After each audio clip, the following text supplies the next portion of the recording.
Hey guys, today I would like to talk about something a little bit more serious and perhaps darker. That is loneliness. And this is a hard subject for me to talk about because it's something that I feel very often in my life. And I also see other people go through it with my clients and with my friends and so on. And I know the importance in talking about it, even though it makes me extremely uncomfortable. Because if we don't address loneliness and we don't address that we're not alone in all of this and you feeling this way is totally normal, it could lead to more serious issues like chronic depression and even worse, suicide. And again, it's not happy and glamorous to talk about these things, but it's important to shed light on it, because the moment that we shed light on something that we feel ashamed of, like I feel ashamed sometimes talking about the fact that I feel lonely because it's hard. I want to come across as a happy person. I want to come across, and don't get me wrong, 80% of the time I am very happy. But there's this 20% of darkness that I don't like to share with people. And one of those things is loneliness. But when you shed light on something that you feel ashamed of, like if you are watching this video, obviously you're feeling lonely and you want to do something about it.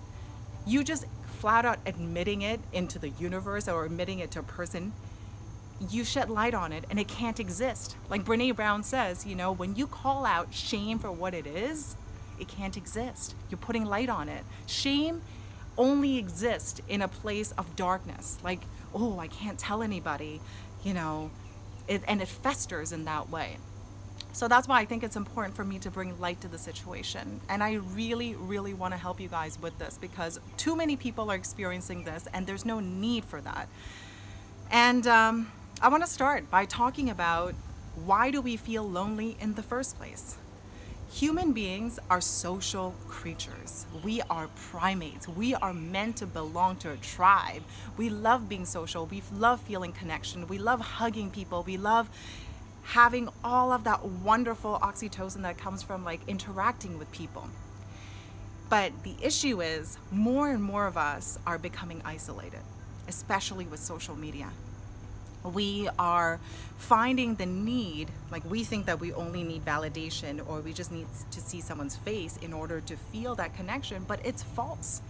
It's not real, right? And I don't want to crap all over social media either, because social media is a way that you're connecting with me right now. But we can't mistake that. We can't think that someone liking your video or liking your photo is a real connection. Sure, you could reach out to someone, have a message with them, you could do a Skype call with them, and you could feel that connection, but we can't mistake all of these false validation as connection. Another reason why we feel lonely is a sense of change in our life. Life is consistently changing. It's not something that stays the same. Maybe, when you're a kid, you grow up, you go from elementary school to high school to college and so on. You change jobs. You get older, you get married, you have kids. Your kids leave the house. There's so many different transitions in our lives. And that's when we feel lonely, because it feels like we used to belong to a tribe. Say, for example, you used to be in high school and you had all of these high school friends that you loved hanging around with, and now all of a sudden you're in college and you have this whole new brand of tribe of people and you don't feel like you belong. And the sense of belonging to a particular tribe and a crowd is really important. And it's really difficult to do when you feel like a complete new person. You're an outcast, right?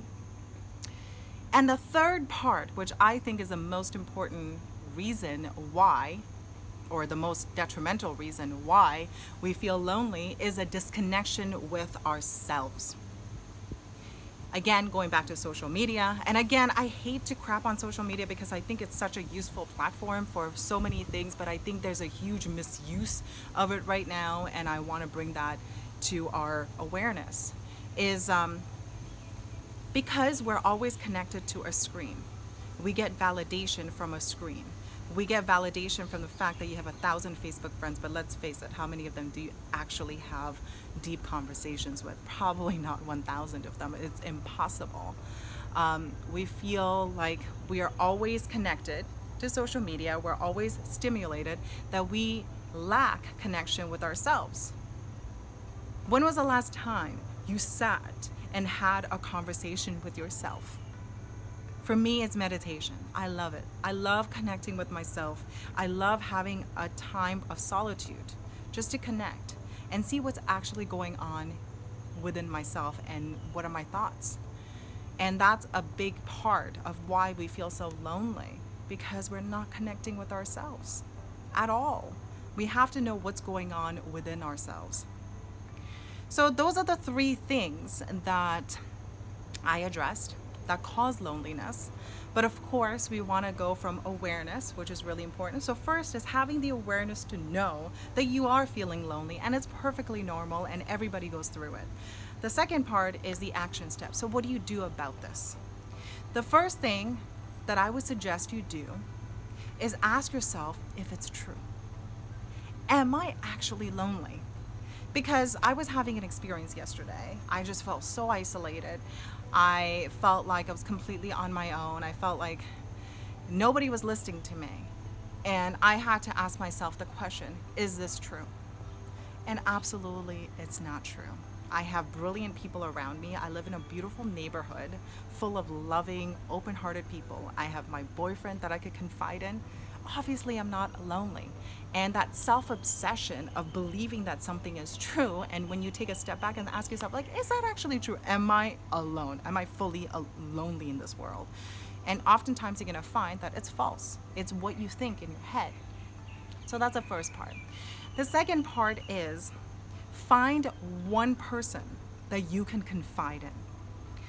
I was listening to a Jay Shetty video. I don't remember exactly which one it was. He was saying that these days, the millennials especially, they don't even have one person that they could be fully honest with and really confide in. So think about that. That's insane. We have all of these friends and followers on Instagram and Facebook, but there's not one person that we can confide in. Whereas like 20, 30 years ago, people could name 5 people that they could confide in. It's amazing. So find one person that you could confide in. And if you're thinking to yourself, you know what, Lily, I really don't have anybody I could confide in, find a counselor, find a therapist, find a coach. It's their job to hold space for you, to be yourself fully and express to them what you're going through. Cry, laugh, whatever. Be yourself, because if there's not one person that you could fully be yourself with, it's going to feel very lonely. So find someone that could help you with that. And like I said, if there's not a friend or a colleague that you can feel fully honest with, find a coach, find a school counselor, find a therapist. And it's their job to hold space for you. And you could really be open and honest with them. And the last part is find ways to connect with yourself more. And I think it goes back to what we were talking about earlier, is knowing what's going on, like what's misaligned in you. Oftentimes when we are feeling loneliness or any kind of bad emotions or any kind of pain, it's often because we're not aligned with our true selves. We're not aligned with what we're supposed to do. And we feel trapped and we feel like no one can relate to us. So spend some time to be with yourself. Schedule it in. Schedule it in 10 minutes a day. You can afford 10 minutes a day to spend some time with yourself. Meditate. Go for a walk in nature. Just sit in silence. Do something to connect with yourself and see what's going on with you. So I hope you enjoyed this video. It's enjoyment is actually a weird way of even saying it. I hope you found this helpful, because this is something that is very important to address, and I really want to help each and every one of you. So in the comments below, let me know what you're going through. Let me know if there's something that I can help with. Let me know if there's any suggestions that you have found helpful to combat loneliness, so other people could learn from you as well. Once again, thank you so much for watching, and I'll see you guys in the next video.